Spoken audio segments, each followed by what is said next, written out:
शिक्षक भर्ती घोटाले में गिरफ्तार पार्थ चटर्जी की ममता बनर्जी से उसी वक्त ठन गई थी जब गिरफ्तारी के बाद ममता बनर्जी ने पार्थ चटर्जी के फोन कॉल्स नहीं उठाए। लेकिन पार्थ ने तब अपना मुंह नहीं खोला था। लेकिन पहले मंत्री पद और फिर पार्टी से निलंबित कर ममता बनर्जी ने उसके सारे रास्ते बंद कर दिए। यहां तक कि पार्टी ने उन्हें कोई कानूनी सहायता भी उपलब्ध नहीं कराई। उसके बाद चटर्जी ने सब कुछ उगलना शुरू कर दिया। पार्थ ने ईडी को जो बताया वह हैरान करने वाला है। सूत्रों का कहना है कि पार्थ चटर्जी ने साफ तौर पर कहा कि पार्टी में शीर्ष नेतृत्व सहित सभी को स्कूल शिक्षक के रूप में नौकरी दिलाने के लिए अपात्र उम्मीदवारों से एकत्र किए गए धन के बारे में पता था। सूत्र बताते हैं कि पार्थ चटर्जी ने मंत्री पद गंवाने और पार्टी से निलंबित होने के बाद बोलना शुरू कर दिया है। चटर्जी का दावा है कि अर्पिता मुखर्जी के घर से बरामद रुपयों और सारे माल का वह सिर्फ संरक्षक था। उन्होंने कभी भी कोई पैसा नहीं मांगा और न ही उम्मीदवारों से स्वीकार किया। एक पार्टी डिक्टेट करती थी और वे आदेशों का पालन कर रहे थे। उसे दूसरे द्वारा तैयार किए गए दस्तावेजों पर हस्ताक्षर करना था। पैसा दूसरे द्वारा भी एकत्र किया गया था और उसे भेज दिया। उसे पैसे सुरक्षित करने का निर्देश दिया गया था। बाद में पार्टी के उपयोग के लिए सैकड़ों करोड़ लिए गए थे। राशि का केवल एक अंश जब्त किया गया है। पार्थ चटर्जी 2 दशकों से अधिक समय से विधायक हैं। कुछ का यह भी दावा है कि वह 90 के दशक की शुरुआत में उस कांग्रेस नेताओं में से थे जिन्होंने ममता बनर्जी को गाइड किया था। वह दिवंगत सुब्रत मुखर्जी के करीबी सहयोगी रहे हैं और उन्हें कभी भी उस तरह के अपमान या शारीरिक और मानसिक दबाव का सामना नहीं करना पड़ा जो इन दिनों 70 साल की उम्र में झेल रहे हैं। कोई आश्चर्य नहीं, वह बोल रहे हैं। पार्थ चटर्जी अब दावा करते हैं कि पार्टी ने अन्य विभागों में भी नौकरियां बेचकर पैसा कमाया।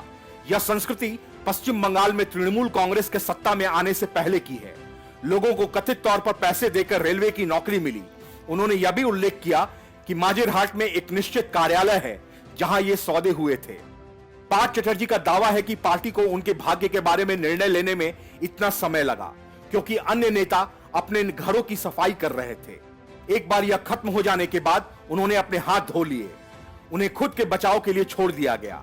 चटर्जी ने दावा किया है कि कई अन्य शीर्ष नेताओं ने अर्पिता मुखर्जी के नाम पर खरीदी गई संपत्तियों को छोड़ दिया।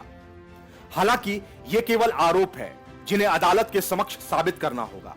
ईडी कोई जोखिम नहीं ले रहा है क्योंकि कोई भी गलत कदम पार्थ चटर्जी और अर्पिता मुखर्जी के खिलाफ मौजूदा मामले को खत्म कर सकता है। चटर्जी और अर्पिता मुखर्जी के 2 फ्लैट से ईडी ने भारी मात्रा में आभूषण और विदेशी मुद्रा के अलावा 50 करोड़ रुपए नकद जब्त किए हैं। दोनों 3 अगस्त तक केंद्रीय एजेंसी की हिरासत में रहेंगे। Bureau report, news of India. Bengal में जैसे ही कांग्रेस के 3 विधायक भारी संख्या में नोटों के साथ पकड़े गए, कांग्रेस ने तुरंत उनसे पल्ला झाड़ लिया और भाजपा पर आरोप लगा दिया कि भाजपा झारखंड में हेमंत सोरेन की सरकार को गिराने की साजिश कर रही है। कांग्रेस महासचिव जयराम रमेश ने ट्वीट करके कहा कि झारखंड में भाजपा का ऑपरेशन लोटस हावड़ा में एक्सपोज हो गया। दिल्ली में हम 2 का गेम प्लान अब झारखंड के लिए है, जो कि उन्होंने महाराष्ट्र में ई और डी यानी एकनाथ शिंदे और देवेंद्र फडणवीस जोड़े को लाकर किया। झारखंड में कांग्रेस के 3 विधायकों को शनिवार रात पुलिस ने पश्चिम बंगाल के हावड़ा जिले में रोका। उनके वाहन में भारी मात्रा में नकदी बरामद की गई है। सीनियर पुलिस अधिकारी ने बताया कि खुफिया सूचना के आधार पर जिस वाहन में विधायक इरफान अंसारी, राजेश कश्यप और नमन बिक्सल कोंगरी सवार थे, उसे पांचला पुलिस थाना क्षेत्र के रानी हाथी में राष्ट्रीय राजमार्ग 16 पर रोका गया। हावड़ा ग्रामीण की पुलिस अधीक्षक स्वाति भंगालिया ने कहा कि हमें सटीक सूचना मिली थी कि काले रंग की एक कार में भारी मात्रा में पैसा ले जाया जा रहा है। हमने वाहनों की तलाशी शुरू कर दी और इस कार को रोका जिसमें 3 विधायक सवार थे। कार से बड़ी मात्रा में नकदी बरामद हुई है। नकदी गिनने के लिए मशीन मंगवाई जा रही है। विधायकों से भी धन के स्रोत और इसे कहां ले जाया जा रहा था इसके बारे में पूछताछ की जा रही है। कांग्रेस की झारखंड इकाई ने भी दावा किया कि भारी मात्रा में यह नकदी हेमंत सोरेन सरकार को गिराने की भाजपा की साजिश का हिस्सा है। झारखंड कांग्रेस के कार्यकारी अध्यक्ष बंधु तिर्की ने कहा कि ऐसा लगता है कि यह भाजपा की साजिश है। हेमंत सोरेन सरकार के सत्ता में आने के बाद से ही भाजपा उसे अस्थिर करने का प्रयास कर रही है। उन्होंने कहा कि अगर हम देखें कि महाराष्ट्र और कुछ अन्य राज्यों में क्या हुआ तो यह साफ हो जाएगा कि भाजपा सरकारों को सत्ता से बाहर करने के लिए धन का प्रयोग करती है। मैं पार्टी आलाकमान से इन 3 विधायकों के खिलाफ कड़ी कार्रवाई करने का अनुरोध करता हूं ताकि पार्टी के अन्य सदस्यों को कड़ा संदेश दिया जा सके। कांग्रेस के बयान का समर्थन करते हुए टीएमसी ने दावा किया कि विधायकों की खरीद फरोख्त और झारखंड सरकार को संभावित रूप से सत्ता से बाहर करने की अफवाहों के बीच नकदी बरामद की गई है। विपक्षी दल भाजपा नेता दीपक प्रकाश ने कहा कि कांग्रेस विधायकों को बताना चाहिए कि उन्हें इतनी बड़ी मात्रा में नकदी कहां से मिली, जहां से कांग्रेस झारखंड में सत्ता में आई है। भ्रष्टाचार लगातार बढ़ रहा है। उन्होंने कहा कि इससे पहले भी झारखंड में अफसरों के घर से कैश बरामद हुआ था। साहू ने कहा कि यह लोग जनता की मेहनत की कमाई का गलत उपयोग करते हैं। Bureau report, news of India. Shiv Sena नेता और राज्यसभा सांसद संजय राउत को पात्राचाल घोटाले में ईडी ने जब कुछ दिन पहले समन भेजा था, तब राउत ने कहा था कि ईडी अपना काम कर रही है, मैं अपना काम करूंगा और जांच में पूरा सहयोग दूंगा। लेकिन जैसे जैसे पूछताछ आगे बढ़ी, राउत सत्ते में आते गए। जब उन्हें लगा कि कहीं वो भी फंस ना जाएं, तो ईडी के तीसरे समन का जवाब तक नहीं दिया। इसीलिए उद्धव ठाकरे के खास सिपहसालार राउत भी अब ईडी के लपेटे में आ गए हैं। पात्राचाल मामले में उनके घर पर ईडी ने छापा मारा है। आज सुबह ईडी की टीम राउत के भांडूप स्थित घर पर पहुंची। कहा जा रहा है कि दिल्ली में वरिष्ठ अधिकारियों से पूछताछ करने का आदेश मिलने के बाद ईडी की टीम राउत के घर घुसी है। संजय राउत के साथ उनकी पत्नी से भी पूछताछ की जाएगी। राउत के घर जांच के लिए 8 अधिकारियों की टीम पहुंची है। खबर है कि आज पूरे दिन जांच जारी रहेगी। मिली जानकारी के अनुसार ईडी की टीम राउत के घर इसलिए पहुंची क्योंकि उन्होंने भेजे गए समन का जवाब नहीं दिया और जांच में सहयोग तक नहीं किया। लेकिन सवाल है कि आखिर ऐसा क्या हुआ या ईडी को ऐसा क्या मिला कि जांच में सहयोग का वादा करने वाले राउत अपने वादे से मुकर गए। वहीं मजे की बात यह भी है कि राउत ईडी की जांच में सहयोग तो नहीं ही कर रहे हैं, उल्टे सोशल मीडिया साइट ट्विटर पर कस्में खा रहे हैं। राउत ने ट्वीट कर कहा, मैं शिवसेना प्रमुख बाल ठाकरे की कसम खाकर कहता हूं कि किसी घोटाले के साथ मेरा कोई लेना देना नहीं है। मैं शिवसेना के लिए लड़ाई जारी रखूंगा। महाराष्ट्र और शिवसेना की लड़ाई जारी रहेगी। उन्होंने एक और ट्वीट किया जिसमें उन्होंने कहा कि झूठी है कार्रवाई, झूठे सबूत, मैं मर भी जाऊं तो भी शिवसेना नहीं छोड़ूंगा, जय महाराष्ट्र। इस बीच बीजेपी नेताओं ने जोर देकर कहा है कि राउत की गिरफ्तारी होगी और उन्हें नवाब मलिक के बगल वाले सेल में रखा जाएगा। बीजेपी नेता किरीट सोमैया ने कहा कि मैंने संजय राउत की लूट और माफिया के सबूत दिए थे। महाविकास अघाड़ी सरकार उन्हें बचाने की कोशिश कर रही थी। प्रदेश की जनता को लूटने वाले संजय राउत का आज हिसाब होगा। मेरा मानना है कि राउत को नवाब मलिक के बगल में जाना ही होगा। अब कार्रवाई चालू है। किरीट सोमैया ने आगे कहा कि संजय राउत भाग रहे थे, अब हिसाब देना होगा। वहीं बीजेपी विधायक नितेश राणे ने कहा कि जो लोग सुबह खराब करते हैं वे इस बात से संतुष्ट हैं कि उनकी आज सुबह खराब हो गई है। लगता है चाल की जनता को अब इंसाफ मिलेगा, झुकेगा नहीं आज कहने वाले अब जानेंगे। वे सोचते थे कि भ्रष्टाचार, महिलाओं का उत्पीड़न को लेकर उनके खिलाफ कुछ नहीं होगा, लेकिन अब उन्हें पता चल जाएगा कि पत्रकारों को ठगा गया है। धोखाधड़ी के मामले में सजा होनी चाहिए। राणे ने कहा कि आपको भ्रष्टाचार की कीमत चुकानी ही होगी, चाहे आप कोई भी हों, जांच होगी। बीजेपी विधायक राम कदम ने कहा कि ईडी के सवाल से क्यों बच रहे हैं संजय राउत, किसी को नहीं छोड़ा जाएगा, कानून अपना काम करेगा। वहीं खबरों के अनुसार राउत ने 7 अगस्त तक ईडी की जांच में सहयोग करने से मना कर दिया है। गौरतलब है कि इससे पहले राउत को 2 बार तलब किया जा चुका है। पात्राचाल भूमि घोटाला 1034 करोड़ रुपए का स्कैम है, जिसमें मुंबई में गोरेगांव में Maharashtra housing and area development authority का प्लाट है। ईडी के आरोपों के मुताबिक प्रवीण राउत की गुरु आशीष कंस्ट्रक्शन कंपनी को चाल को विकसित करने का काम सौंपा गया था, लेकिन उन्होंने इस जगह का कुछ हिस्सा निजी बिल्डरों को बेच दिया। Bureau report, news of India. Srilata Mitra के बाद अब पार्थ चटर्जी की सहयोगी रही बैसाखी बनर्जी ने पूरे मामले को लेकर एक बड़ा खुलासा किया है। पार्थ की सहयोगी बैसाखी बनर्जी ने कहा कि मोनालिसा अर्पिता मुखर्जी से बड़ी खिलाड़ है और जिस जिले में पार्थ चटर्जी की प्रॉपर्टी है वहां उसकी एक प्रेमिका मौजूद है। पार्थ चटर्जी को अपना राजनीतिक गॉडफादर बताते हुए बैसाखी बनर्जी ने कहा कि उन्होंने पार्थ चटर्जी के कभी मिस्टर रोमियो बनने की कल्पना नहीं की थी। जिस भी जिले में पार्थ की संपत्ति है वहां उनकी एक प्रेमिका जरूर है।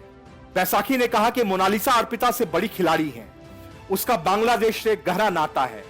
डायमंड सिटी के जिस फ्लैट से 20 करोड़ की वसूली हुई है वहां एक मुजीबुर रहमान का बैग था जो मोनालिसा का है। उन्होंने आशंका जताई कि मोनालिसा बांग्लादेश से भाग गई थी। उन्होंने कहा कि मोनालिसा दास पार्थ चटर्जी के बहुत करीबी हैं। बैसाखी ने कहा कि यह तो समय आने पर इस बात से भी पर्दा उठेगा कि कॉलेज सेवा आयोग घोटाले में मोनालिसा दास को पार्थ चटर्जी के करीबी होने की वजह से ही काजी नजरुल विश्वविद्यालय के प्रोटेम वीसी के रूप में काम दिया गया था। बैसाखी ने कहा कि 69 साल की उम्र होने के बाद भी पार्थ इतने रंगीन हो सकते हैं, इसकी उन्होंने कल्पना भी नहीं की थी। अब मुकाबला यह होना चाहिए अर्पिता या मोनालिसा दास में कौन बड़ा है। बैसाखी बनर्जी ने कहा कि पार्थ चटर्जी एक बहुत ही सम्मानित व्यक्ति थे, वह उनके काफी करीब हुआ करते थे। उन्होंने ही उनको West Bengal college and university professors association TMC teach cell का अध्यक्ष बनाया और स्कूल और कॉलेज सेवा आयोग में भी सभी भ्रष्टाचार को खत्म करने के लिए कहा। बैसाखी बनर्जी ने कहा कि उन्होंने कभी भी नहीं सोचा था कि वह शिक्षक भ्रष्टाचार के सरगना निकलेंगे। बैसाखी ने कहा कि WBC यूपीए के पीछे होने पर उनको एहसास हुआ कि भ्रष्टाचार उनके चारों ओर घूम रहा है। उन्होंने आरोप लगाया था कि पार्थ ने उनसे अनैतिक काम करने के लिए भी कहा था। बैसाखी ने कहा कि कॉलेज सर्विस कमीशन बड़ा घोटाला है। वीसी सिलेक्शन से लेकर नॉन टीचिंग स्टाफ तक हर एक्टिविटी के लिए रेट तय है। यह कीमत 50,000 से 12 लाख तक होती है। उन्होंने कहा कि जिस दिन कॉलेज सेवा आयोग घोटाला सामने आया था, उसी के साथ ही मोनालिसा दास का असली चेहरा भी सामने आ गया। डॉक्टर बैसाखी बनर्जी मिली अल अमीन कॉलेज की प्रोफेसर और प्रिंसिपल हैं। उनका ट्रांसफर दूसरे कॉलेज में कर दिया गया था ताकि पार्थ चटर्जी की ओएसडी सबीना निशात उमर को उनकी जगह दी जा सके। Bureau report, news of India. Paschim Bangal के शिक्षक भर्ती घोटाले में ईडी की लगातार हुई छापेमारी में कुबेर का खजाना मिलने के बाद पार्थ चटर्जी और अर्पिता मुखर्जी को गिरफ्तार कर लिया गया। मुख्यमंत्री ममता बनर्जी ने पार्थ को मंत्री पद सहित पार्टी से भी निष्कासित कर दिया। लेकिन या तो बस कहानी की शुरुआत भर है। खबरों के अनुसार ईडी को शिक्षक भर्ती घोटाले के अहम किरदारों के लिंक मलेशिया तक जाते दिखाई दे रहे हैं, क्योंकि कार्रवाई कोलकाता में हुई और हड़कंप मलेशिया में मचा। कहा जा रहा है कि अब ईडी की नजर पार्थ की एक और दोस्त पर है। उस दोस्त के पासपोर्ट से मलेशिया जाने की जानकारी मिली है। वह क्यों मलेशिया गई थी, इसको लेकर पूछताछ की जा रही है। ईडी उनके दोस्त के पासपोर्ट, उनकी फोटो सहित अन्य दस्तावेजों को इकट्ठा कर रही है। अब ईडी इस बात की जानकारी जुटा रही है कि क्या मलेशिया घूमना सिर्फ एक बहाना था ताकि पैसों को ठिकाने लगाया जा सके। ईडी अधिकारियों का अब यह मानना है कि पार्थ चटर्जी जल्द ही राज्य में शिक्षकों की भर्ती के लिए घोटाले में शामिल अन्य लोगों की भूमिका के बारे में खुलासा करना शुरू करेंगे। उनकी सहयोगी अर्पिता मुखर्जी ने पहले ही मामले में बात करना शुरू कर दिया है और पूछताछ करने वाले अधिकारियों को बताया है कि पार्थ चटर्जी द्वारा उनके साथ केवल एक मिनी बैंक के रूप में व्यवहार किया गया था ताकि वे कुछ एहसान के बदले नगद और अन्य कीमती सामान अपने पास रख सकें। वहीं ईडी के एक सूत्र ने कहा कि हम अब चटर्जी और मुखर्जी द्वारा बनाई गई मुखौटा कंपनियों के स्वामित्व वाली संपत्ति की तलाश कर रहे हैं। घरों और फ्लैटों के अलावा हमें बंटाला लेदर कॉम्प्लेक्स क्षेत्र में जमीन की जानकारी मिली है, जिसे कथित तौर पर सेल कंपनियों में से एक इच्छी एंटरटेनमेंट प्राइवेट लिमिटेड द्वारा खरीदा गया था। इस जमीन का मूल्यांकन लगभग 20 करोड़ रुपए से ऊपर है या कथित तौर पर बेलियाघाटा में एक परिवार से खरीदी गई थी। संपत्ति का मूल्यांकन अकेले 50-60 करोड़ रुपए से अधिक हो सकता है। गौरतलब है कि ईडी ने अर्पिता मुखर्जी से जुड़ी 3 कंपनियों की जांच शुरू कर दी है। जांच एजेंसी को संदेह है कि पार्थ के साथ जुड़ने के बाद अर्पिता को इन कंपनियों का निदेशक नियुक्त किया गया था। इन सभी फर्मों के निदेशक और बिजनेस पार्टनर पार्थ चटर्जी के करीबी कल्याणधर हैं। लेकिन पश्चिम बंगाल के मुख्यमंत्री और तृणमूल कांग्रेस सुप्रीमो ममता बनर्जी को पार्थ चटर्जी को उनके पद से मुक्त करने में लगभग 6 दिन क्यों लगे, इस पर भी ईडी नजर बनाए हुए है। घोटाला मामले में गिरफ्तार पार्थ चटर्जी को पश्चिम बंगाल कैबिनेट से बाहर होने के बाद भी ईडी एक के बाद एक नए सबूत जुटाती जा रही है। Bureau report, news of India.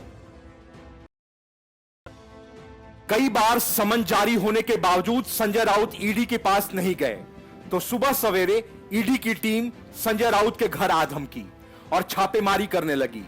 ED Sanjay Raut के 3 दूसरे ठिकानों पर भी छापेमारी कर रही है। ईडी के छापे से बौखलाए संजय राउत ने ट्वीट किया और कहा कि मैं मर जाऊंगा लेकिन शिवसेना नहीं छोड़ूंगा।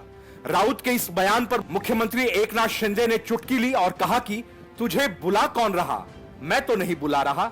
शिंदे यही नहीं रुके, उन्होंने कहा कि एमवीए के इतने बड़े नेता हो, कुछ गलत किया नहीं तो ईडी से इतना डर क्यों रहे हो।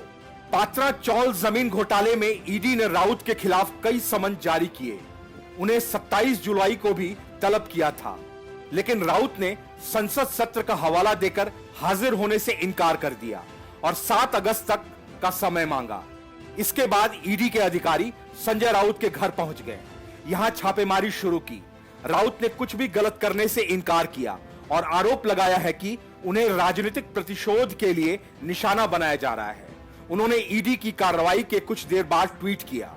उन्होंने लिखा, मैं दिवंगत बाला साहब ठाकरे की सौगंध खाता हूं कि मेरा किसी घोटाले से कोई संबंध नहीं है। उन्होंने लिखा कि मैं मर जाऊंगा लेकिन शिवसेना को नहीं छोड़ूंगा।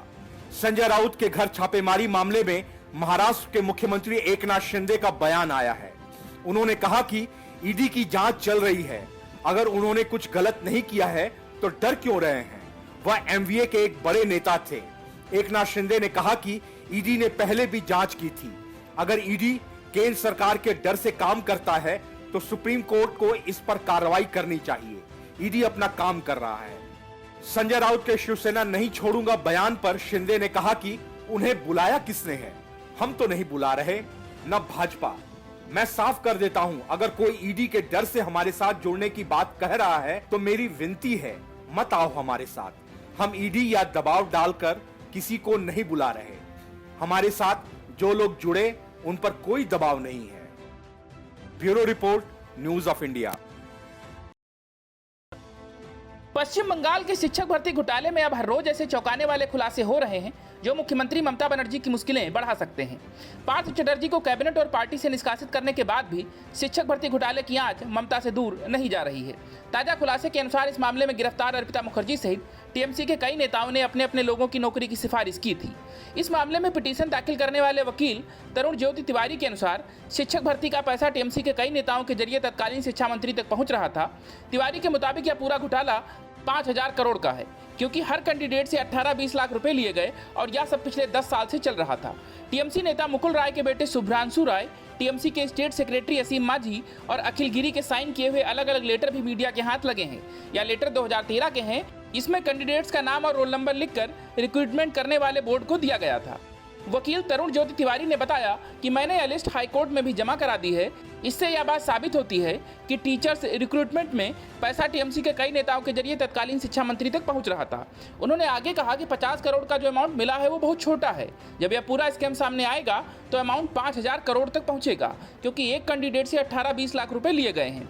कई जगह से पैसा आया है और यह सब पिछले 10 साल से चल रहा है। खबरों के अनुसार साल 2014 के इस घोटाले को कई तरह से अंजाम दिया गया था।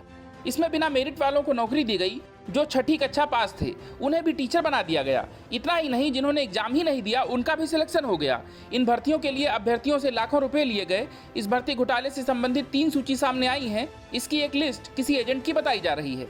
इस लिस्ट में उन लोगों के नाम दिए गए हैं जिनसे रिश्वत ली गई थी। इसमें उनके नाम, मोबाइल नंबर और कितना पैसा लिया गया है दर्ज है। इसके साथ ही एक दूसरी लिस्ट है। यह लिस्ट बंगाल के सत्ताधारी दल तृणमूल कांग्रेस के विधायकों से जुड़ी है।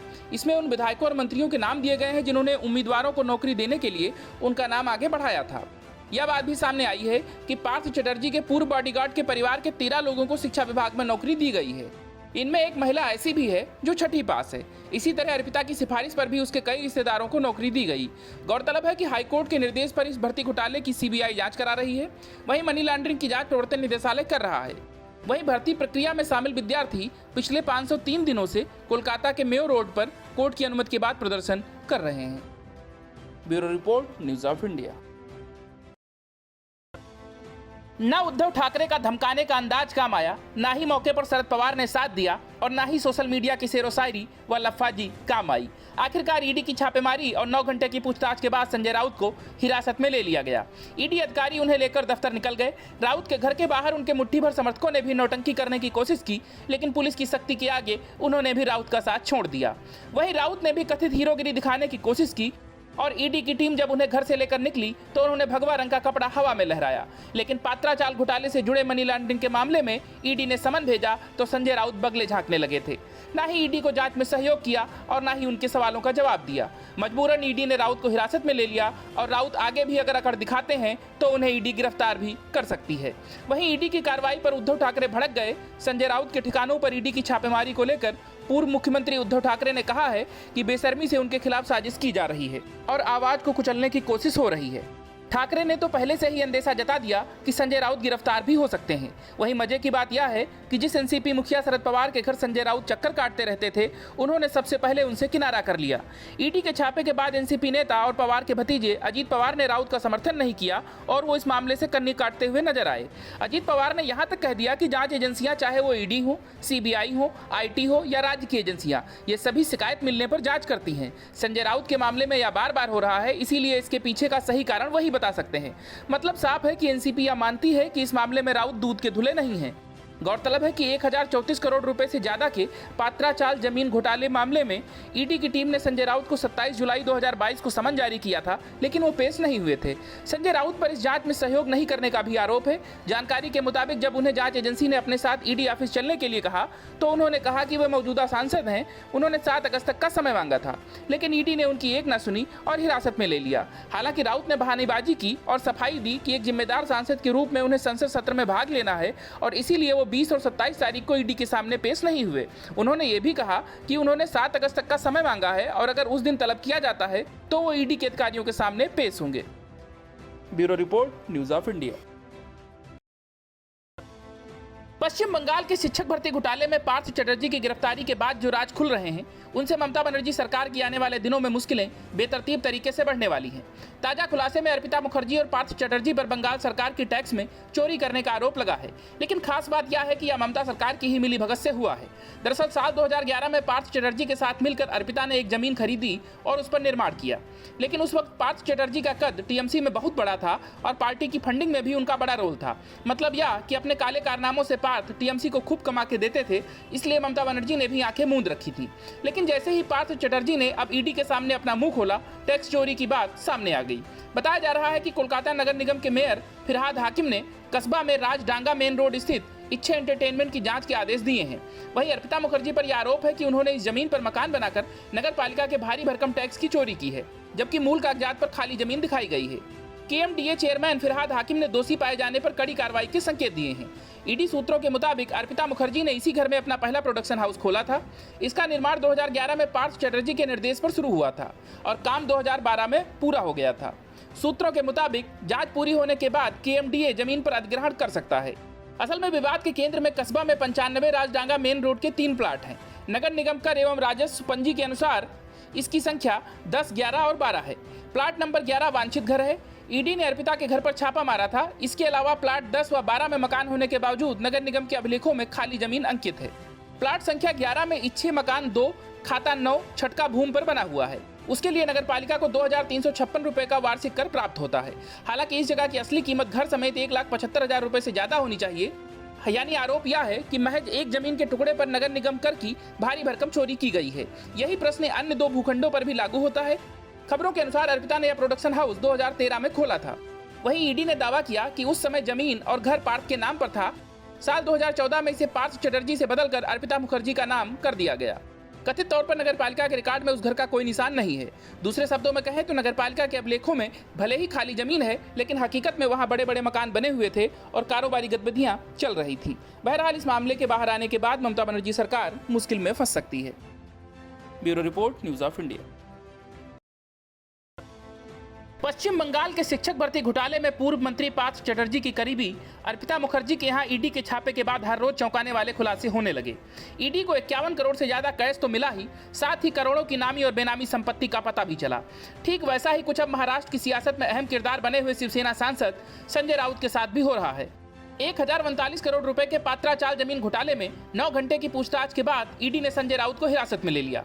लेकिन खबरों के अनुसार ईडी को सबूत मिले हैं कि राज्य के अलीबाग में किहिम बीच पर राउत की पत्नी वर्षा राउत और राउत के करीबी सहयोगी सुजीत पाटकर की पत्नी स्वप्ना पाटकर के नाम पर कम से कम 8 प्लाट खरीदे गए। यही नहीं, साल 2010 में इस मामले से जुड़े 83 लाख रुपए संजय राउत की पत्नी वर्षा राउत के अकाउंट में भेजे गए और उन्होंने इस पैसे से दादर में एक फ्लैट खरीदा।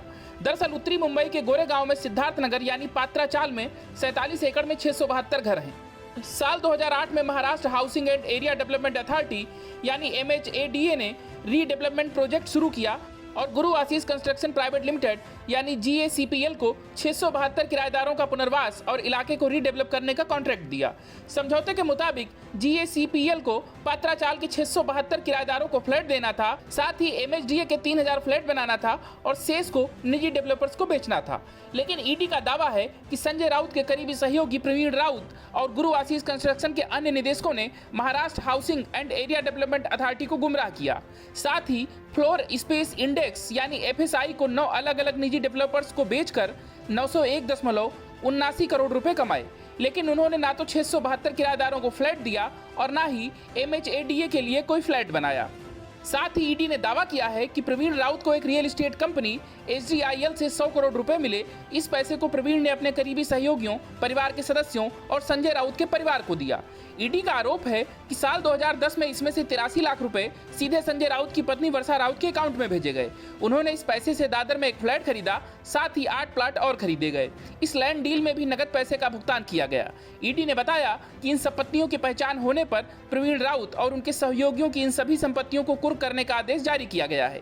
वहीं इसी साल फरवरी में ईडी ने पात्राचाल केस में प्रवीण राउत को गिरफ्तार किया था। वो फिलहाल न्यायिक हिरासत में है, जबकि संजय राउत से इस मामले में 1 जुलाई को 10 घंटे पूछताछ की गई थी। इस दौरान मनी लॉन्ड्रिंग एक्ट यानी PMLA के तहत राउत का बयान दर्ज किया गया। साथ ही अप्रैल में ईडी ने वर्षा राउत और उनके 2 सहयोगियों की 11.15 करोड़ रुपए की संपत्ति को अटैच किया था। इसमें अलीबाग के 8 प्लॉट और मुंबई के दादर स्थित फ्लैट को अटैच किया गया था। इसमें प्रवीण राउत की 9 करोड़ रुपए और संजय राउत की पत्नी वर्षा की 2 करोड़ रुपए की संपत्ति है। Bureau report, news of India.